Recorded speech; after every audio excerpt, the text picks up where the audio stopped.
तारीख थी 9 दिसंबर 2006 की, जब भारत के पूर्व प्रधानमंत्री मनमोहन सिंह जी ने नेशनल डेवलपमेंट काउंसिल की मीटिंग में यह साफ तौर पर कह दिया था कि देश के संसाधनों पर पहला हक मुसलमानों का होगा। सारा देश हैरत में था और कांग्रेस खुलकर अपनी अपीजमेंट के एजेंडे को अंजाम दे रही थी। मनमोहन सिंह का यह बयान भी उसी एजेंडे की एक अहम कड़ी था। इतना ही नहीं, तुष्टीकरण की राजनीति में डूबी कांग्रेस ने मुस्लिम वोट बैंक को खुश करने के लिए मुसलमानों को आरक्षण देने की तैयारी कर ली थी और सच्चर कमेटी इसी तैयारी का एक हिस्सा थी। कांग्रेस की अपीजमेंट पॉलिसी की झलक सच्चर कमेटी की रिपोर्ट में भी देखने को मिली। सच्चर कमेटी की रिपोर्ट में दावा किया गया था कि देश में मुस्लिमों की हालत दलितों से भी ज्यादा खराब है। कुल मिलाकर देश में मुस्लिमों को आरक्षण दिलाने के लिए पूरा माहौल बनाया गया था। साल 2004 में कांग्रेस की सरकार बनते ही आंध्र प्रदेश में SC/ST के आरक्षण में से कटौती करके मुसलमानों को आरक्षण देने का प्रयास किया गया था।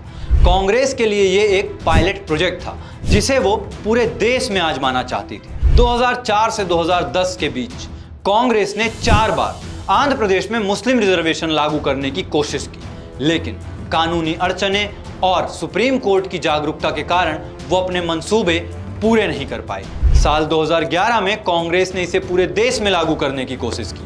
SC/ST और OBC को मिले हुए अधिकार को छीनकर वोट बैंक की राजनीति के लिए उस अधिकार को मुसलमानों को देने का खेल किया।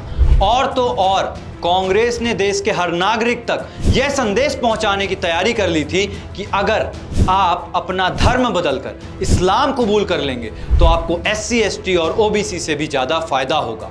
आलम यह था कि मुस्लिम तुष्टीकरण के लिए कांग्रेस ने पूरे देश को मुसलमानों के हाथों में सौंपने की तैयारी कर ली थी और कांग्रेस की इस साजिश से सीधा नुकसान देश के सबसे वंचित SC/ST और OBC वर्ग का होना था। और आज भी कांग्रेस की सोच यही है कि कैसे बाबा साहब के संविधान को कुचल कर भारत का इस्लामीकरण किया जा सके और दलितों पिछड़ों के हकों को मुसलमान के हाथों में सौंपा जा सके। याद रखिए, कांग्रेस का एजेंडा देश का विकास नहीं बल्कि सत्ता हासिल करना है। लिहाजा घरों से निकलिए और ज्यादा से ज्यादा मतदान करिए, तभी देश का संविधान सुरक्षित रहेगा और तभी देश सुरक्षित रहेगा।